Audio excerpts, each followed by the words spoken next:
ధృవతారుగా ఉంటారు. తెలుగు జాతి గర్వించే శాశ్వత కీర్తి సీనారే. 99 టీవీ తరపున 95వ జయంతి సందర్భంగా 99 టీవీ కూడా అతనికి నివాళులు అర్పిస్తోంది. తదుపరి కార్యక్రమాన్ని అధ్యక్షత వహించాల్సిందిగా మా 99 టీవీ చీఫ్ అడ్వైజర్, అధికార భాషా సంఘం పూర్వ అధ్యక్షులు విజయబాబు గారిని కోరుతున్నాం.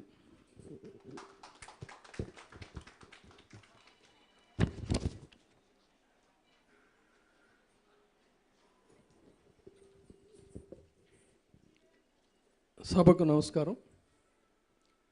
వేదికపై ఆసీనులైన పెద్దలు, రాజ్యసభ పార్లమెంటు పూర్వ సభ్యులు, అన్నిటినీ మించి శిక్షణకి క్రమశిక్షణకి ప్రతీకలు, విలక్షణ నటులు, సలక్షణ వ్యక్తిత్వానికి ప్రతీకలు, పద్మశ్రీ అవార్డు గ్రహీత మురళీమోహన్ గారికి, అక్షరాన్ని అమృత కలశంగా మార్చుకొని తన జీవిత కేదారాన్ని పండించుకుంటున్నటువంటి ఒక దాశరథి, ఒక సినారే, ఒక వేటూరి, ఒక సిరివెన్నెల, వీళ్ళ తర్వాత మంచి అక్షరాలని ఆవిష్కరించేటువంటి మంచి పాటల్ని సృష్టించేటువంటి రచయితలు లేరా అని ఒక శూన్యత ఏర్పడిందా అనుకున్నటువంటి తరుణంలో నేనున్నాను అంటూ వాళ్ళందరి యొక్క స్థానాన్ని తనువుగా ఆక్రమించినటువంటి రామజోగయ్య శాస్త్రి గారికి, ఈ కార్యక్రమాన్ని 99 టీవీతో కలిసి అత్యద్భుతంగా సినారే గారికి సంగీతం సాహిత్యం అంటే కూడా ఆయనకి చాలా ఇష్టం. ఆయన ఒకసారి కూడా చెప్పాడు, సంస్కృతంలో వెలయించినటువంటి ఆ శబ్దం నాకు ఇష్టం లేదు, కానీ సంగీత సాహిత్య సమలంకృతే అని చెప్పని అద్భుతమైనటువంటి పాట కూడా రాశారు. ఆ సంగీతాన్ని, సాహిత్యాన్ని, నృత్యాన్ని మిళాయించి ఈ రోజున ఈ కార్యక్రమ రూపకల్పన జరిగింది. దీనికోసం మా చైర్మన్, 99 టీవీ చైర్మన్ డాక్టర్ తోట చంద్రశేఖర్ గారికి ఈ విషయం చెప్పినప్పుడు, అంటే ఇటీవల కాలంలో మీరు చూస్తూనే ఉండుంటారు, 99 టీవీ ఒక ప్రొఫెషనల్గా, అంటే పూర్తిగా మీడియా రంగం అంటే రాజకీయ కస్మెలంతో నిండిపోతున్నటువంటి వేళ దాన్ని కాస్త ఒక ప్రక్షాళన చేయడానికి, మీడియా అంటే ఒకప్పుడు విలువలన్నీ కూడా మురళీమోహన్ గారు లాంటి పెద్దలకు కూడా తెలుసు. అందుకని సంగీతం, సాహిత్యం ఇవన్నీ కూడా ఒకప్పుడు మేము వాటన్నిటికీ ఎంతో విలువ ఇచ్చేవాళ్ళం రాజకీయాలతో పాటు. ఆ విధంగా ఈ సంస్థలో కూడా ఇటువంటి నిర్వహణ జరగాలనేటువంటి ఉద్దేశంతో ఉగాది పురస్కారాలకు కూడా వారు సాక్షిభూతం చిరంజీవి గారును, వారు అద్భుతంగా కళాకారుల్ని, సామాజికవేత్తల్ని, వైద్యశాస్త్రంలో రంగా ఉన్నటువంటి వాళ్ళందరినీ కూడా ఘనంగా సత్కరించుకున్నాం. ఆ కార్యక్రమ పరంపర ఆనాటి నుంచి చేసేటువంటి ఈ కార్యక్రమం కూడా ఆ విధంగా రూపుదిద్దినటువంటి సందర్భంలో దీనికి ఒక తలమానికంగా ఉండేటువంటి ముఖ్య అతిథి ఉండాలి అనుకున్నప్పుడు వెంకయ్యనాయుడు గారు అంగీకరించారు. అయితే ఇందా మీరు చూశారు వారు ఏవి, మా చీఫ్ ఎడిటర్ సతీష్ కూడా చెప్పాడు, మళ్ళీ నేను దాన్ని ప్రస్తావించదలుచుకోలేదు. సో వారెప్పుడు కూడా ఆయురారోగ్యాలతో ఉండాలని చెప్పని మనం మనసా వాచా కర్మణ కోరుకుంటూ ఉన్నటువంటి పరిస్థితి. కాకపోతే ఏంటంటే మన సుధాకర్ తేజస్విని, రసమనస్విని, యశస్విని పాటల రూపంలోనూ గాయకుడిగా మంచి ఆర్గనైజర్ కూడా. అయితే ఏంటంటే తను ఒకవైపు ఈ కార్యక్రమాల నిర్వహణకు సంబంధించి వారిని ఆహ్వానించటం, మేమేం చేసామంటే అంతా ఆయన చూసుకుంటున్నాడు అని చెప్పి మేము ఫాలో అప్ చేయలేదు. దేని వల్ల కొంత ఇది జరిగింది. కానీ ఇక్కడ మనకందరికీ కూడా తెలుసు, వాళ్ళందరికీ కూడా సమవుజ్జిగా ఒక పద్మశ్రీ ఇక్కడ పరివేష్టితుడైనప్పుడు ఆ లోపం లోటు ఉంటుందని చెప్పి నేనైతే అనుకోను. ఆ విధంగా ఈ కార్యక్రమ రూపకల్పన జరిగింది. సో వారు ఈ రోజున 99 టీవీ తేజస్విని తరఫున పద్మశ్రీ స్వీకరించిన సందర్భంగా అభినందన పురస్కారాలని వారు స్వీకరిస్తారు మా సత్యనారాయణ గారి చేతుల మీదుగా on behalf of 99 TV and Tejaswini. అదేవిధంగా వారే ముఖ్య అతిథిగా అతిథులను కూడా వారు సత్కరిస్తారు. ఇక నారాయణ రెడ్డి గారి విషయానికి వచ్చినప్పుడు వారికి నాకు ఎంతో సాన్నిహిత్యం ఉంది. వక్కినేని నాగేశ్వరరావు గారు, దాసరి నారాయణరావు గారు, సి నారాయణ రెడ్డి గారు ఒక భారీ కార్యక్రమాలు ఏమైనా సభలు ఇలాంటివి ఉన్నప్పుడు ఖచ్చితంగా నన్ను సభాధ్యక్షత వహించమని వారు పిలిచేవారు. అయితే ఆయన పుట్టినరోజుకు వరుసగా వెళ్ళేవాళ్ళం. వారు కూడా చాలా కార్యక్రమాలకు వచ్చారు. నేను ఒకసారి నాగేశ్వరరావు గారిని అడిగా, ఏమండి ఎందుకు బాగుండదు కదా, మొన్న వచ్చి మళ్ళీ అంటే, లేదండి వాళ్ళు ఎంతసేపు ఏంటంటే నా దేవదాసు గురించి ప్రేమనగర్ గురించి చెప్తారు, మీరైతే ఏంటంటే నా డిసిప్లిన్ గురించి నా ఆహార్యం గురించి కాకుండా నా ఆహార విహారాదుల గురించి క్రమశిక్షణ గురించి మీరు మాట్లాడతారు, అందుకని అది నాకు చాలా ఇష్టం అన్నారు. అది చూసినప్పుడు ఇక్కడ మురళీమోహన్ గారు కూడా సరిగ్గా అక్కినేని నాగేశ్వరరావు గారు, మురళీమోహన్ గారు మరి వారి ఆరోగ్య రహస్యం ఏంటో తెలియదు కానీ అది క్రమశిక్షణకి ప్రతీక. నాగేశ్వరరావు గారి తర్వాత ఆ స్థాయిలో చెప్పుకోదగినటువంటి వ్యక్తి. అంటే మనకి శ్రీనారాయణ రెడ్డి ఒక మాట చెప్తాడు, కాలం గోడకు వేలాడితే క్యాలెండర్ అవుతుంది, కథం తొక్కితే అలెగ్జాండర్ అవుతుంది, ఆ కాలాన్ని బంధిస్తే అది మన చేతిలో ఉంటుందంటారు. ఆ విధంగా అలెగ్జాండర్ ఈ ప్రపంచాలని రాజ్యాలని జయించి ఉండొచ్చు, కానీ జిహ్వని జయించినటువంటి వాళ్ళు ఈ ప్రపంచంలో చాలా అరుదు. ఆ విధంగా జిహ్వని జయించినటువంటి అరుదైనటువంటి వ్యక్తి అక్కినేని నాగేశ్వరరావు గారు. అయితే ఇప్పుడు మనం చూస్తున్నటువంటి మురళీమోహన్ గారు కూడా వారు జిహ్వని జయించారు. వారి ఆహారం గురించి తెలుసుకుంటే మనకు ఆ రహస్యం బోధపడుతుంది, ఆరోగ్య రహస్యం. అది ఇక్కడ మనం గమనించాల్సింది. నారాయణ రెడ్డి గారు ఇలాంటివి ఎన్నో చెప్పారు. ఆయన ఒకవైపు శృంగారాన్ని, ఒకవైపు ప్రబోధాన్ని, మరొక వైపు సాహిత్య సాంస్కృతిక సంబంధించినటువంటి వైభవాన్ని, ఇంకొక వైపు చైతన్యాన్ని, ఇలా ఆయన స్పృశించని ప్రక్రియ లేదు సాహిత్యంలో. అందుకని ఆయనకి ఆయన పద్మభూషణుడే కాదు, ఆ తర్వాత జ్ఞానపీఠ పరివేష్టితుడు కూడా.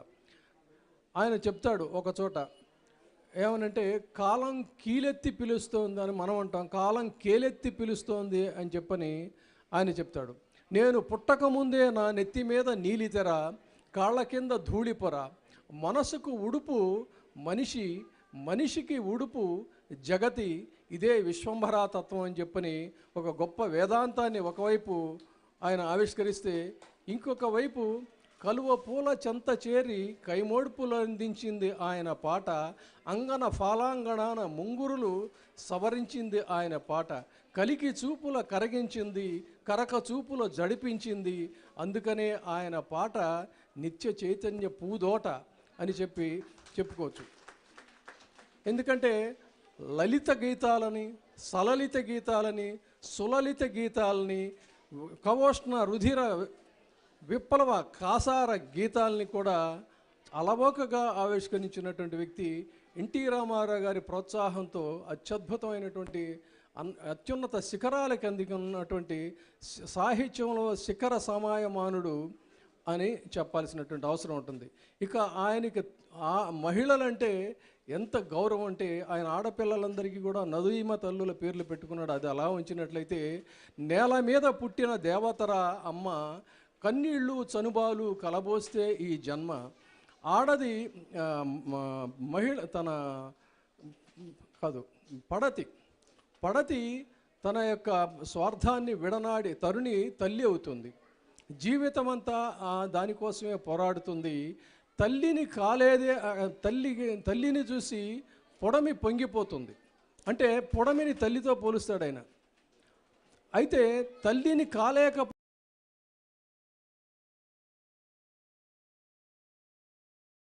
అని అవని కుంగిపోతుంది అంటాడు. తల్లిని అయ్యానని పొడమి మురిసిపోతుందంట. అంటే ఇక్కడ పొడమిని అత్యద్భుతంగా ఆయన ఆకాశానికి ఎత్తాడు. తల్లిని కాలేకపోయానే అని ఆకాశం కుంగిపోతుందంటాడు. అంటే అంతటి ఆకాశాన్ని తల్లి ముందు, మహిళ ముందు కిందకి దించాడు ఆయన. ఎంత అద్భుతమైనటువంటి భావుకత చూడండి.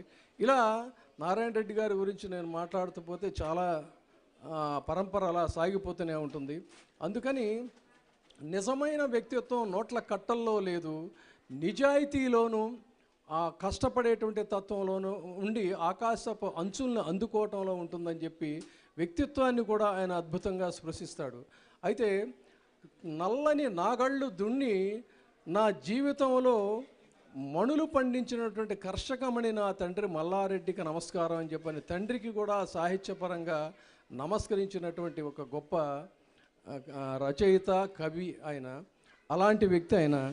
అయితే ఆయన ఒక శబ్ద బ్రహ్మ, శబ్దాన్ని ఎక్కడున్నా కూడా అలవోకగా పట్టుకోగలిగినటువంటి అలఘు క్రియాశక్తి ఆయన సొంతం. ఒకసారి నేను దానవీర శూరకర్ణలో రెండు సుదీర్ఘమైనటువంటి డైలాగులు ఉంటాయి. మన మయసభకి సంబంధించును ఆ గర్వభంగానికి సంబంధించి ఆ ఎంట్రీలో ఈ రెండిటిని ఛాలెంజ్గా తీసుకొని అది ఎంత లెంగ్త్లో ఉందో అంత శ్రీకృష్ణదేవరాయలకు సంబంధించి నేను ఒకటి రాస్తే ఆయన దాన్ని ఏకాంకిక చూసి అలా అలా తల ఊపుతో మంచి పదజాలాలు ఉంటే ఆనందించేవాడు. ఆయన హాయిగా ఆనందిస్తూ ఉన్నాడు. సరే, చాలా వరకు రాసి ముక్తాయింపు దగ్గర నాకు కలం కదలలేదు, ఆఫీస్కి టైం అయిపోతుంది, సరేలే అని చెప్పి దాన్ని పూర్తి చేశా. వింటూ ఉంటే టప్మన్న తొడ మీద కొట్టాడు పక్కన కూర్చొని. చేసి అక్కడ శ్రీశ్రీ ఎందుకు వచ్చాడు అన్నాడు. అంటే కమనయ్య కృతికన్యకల ముద్దు మురిపమ్ములకు జొక్కి పెంపెక్కు సుఖవులారా, సంగీత రంగత్తరంగిణి శృతిగీతకల వించు గాయక తిలకులారా, అమల శృంగార కావ్యాభిసారిక గూడి తనువంది వరలు విద్వాంసులారా అని ఇలా సాగిపోతూ ఉంటుంది. సాగిన తర్వాత ఒక చోట పరిశ్రమిస్తూ పరిప్లవిస్తూ పరితోషిస్తూ అని రాసేసరికి అది శ్రీశ్రీ పదాలు. అందుకని ఆయనకి ఆ కాపీ కొట్టడం ఇష్టం లేదు. అందుకని టప్మని బాతే చెప్పాను నేను ఇది అని. అంటే ఎంత శబ్దాన్ని టక్మని పట్టుకోగలిగినటువంటి సూక్ష్మ గ్రాహి శబ్ద బ్రహ్మ. అందుకే ఆయన మాట చెప్తాడు, పలకాలంటే నాభి మబ్బైపోవాలి, ఉరుముతో స్వరం సాము గరిడీ చేయాలి అని చెప్పంటాడు. అది మాట. అందుకనే మాటైనా పాటైనా జిహ్వాగ్రం నుంచి రాదు, గుండె సవ్వడులు సందడుల ఆత్మ నేపథ్యం నుంచి వస్తుందంటాడు అని అంటాడు ఆయన. అందుకని చివరిగా శ్రీనారాయణ రెడ్డి గారి మాటల గురించి చెప్పుకోవాలంటే ఆయన వెలయించినటువంటి ఆవిష్కరించినటువంటి కొన్ని పదాలు శిరీష కుసుమ సుకుమారాలు, కొన్ని పదాలు శిరీష కుసుమ శీకరాలు, కొన్ని పదాలు వజ్రకఠోరాలు, కొన్ని తళతళలాడే పదాలు, కొన్ని మిలమిలలాడే పదాలు, కొన్ని మిసమిసలాడే పదాలు, కొన్ని గుసగుసలాడే పదాలు, కొన్ని తరంగాల్లా పైకి లేస్తాయి, కొన్ని తురంగాల్లా ముందుకు దూకుతాయి, కొన్ని కురంగాల్లా అంటే లేళ్లులాగా గంతులు వేస్తాయి. ఎక్కడ ఏ పదాన్ని ఎలా వాడాలో ఆచి తూచి చూచి మాలకారుడు మాలలల్లినట్టుగా ఆ పద బంధాలని ఆవిష్కరించడం ఆయనకే సొంతం. అటువంటి శ్రీనారాయణ రెడ్డి గారికి మరొక్కసారి 99 టీవీ తేజస్విని కల్చరల్ అసోసియేషన్ తరఫున ఆయనకి అంజలి ఘటిస్తున్నాను. ఇక మిగతా సత్కారాల కార్యక్రమాన్ని నిర్వహించవలసిందిగా ఆయన పంక్చువల్గా ఆయన చెప్పిన టైంకి మురళీమోహన్ గారు వచ్చారు. అది ఆయన పంక్చువాలిటీ. మరొక్కసారి వారిని అభినందిస్తున్నాను. తర్వాత చెప్పగానే నేను వస్తానండి అని చెప్పినటువంటి రామజోగయ్య శాస్త్రి గారు. తర్వాత ఒక మెసేజ్ కూడా పెట్టారు. శోభరాజు గారు విజయవాడలో కేబిఎన్ కాలేజీలో కొంతమంది పిల్లలకి శిక్షణ ఇస్తూ ఉంటే దీనికోసం బయలుదేరి వస్తూ ఉంటే ఆయన ప్రిన్సిపాల్ వాళ్ళందరూ కూడా అలా మధ్యలో ఎలా వెళ్ళిపోతారమ్మా అని చెప్పి అన్నారని చాలా బాధపడుతూ ఆవిడ మెసేజ్ కూడా పెట్టారు. ఆవిడ్ని కూడా అభినందిస్తున్నారు. ప్రత్యేకించి శృతి ఆర్ట్ అకాడమీ తరఫున ఇవాళ పిల్లలందరూ కూడా శ్రీనారాయణ రెడ్డి గారి పాటల్ని చాలా అత్యద్భుతంగా వాళ్ళు చేశారు. ఆ చిన్నారులకి చిరంజీవులకి అందరికీ కూడా అభినందనలు తెలుస్తూ వాళ్ళందరూ ఒక కోరిక కోరారు, మురళీమోహన్ గారు మీతో ఒక గ్రూప్ ఫోటో తీయించుకోవాలని. వాళ్ళందరూ కూడా బాగా మంచి ఎడ్యుకేటెడ్, బాగా చదువుకుంటున్నటువంటి పిల్లలు. సో సదస్సులు అందరికీ మీ అందరికీ కూడా మరొక్కసారి నమస్కరిస్తూ సెలవు తీసుకుంటున్నాను. జై హింద్.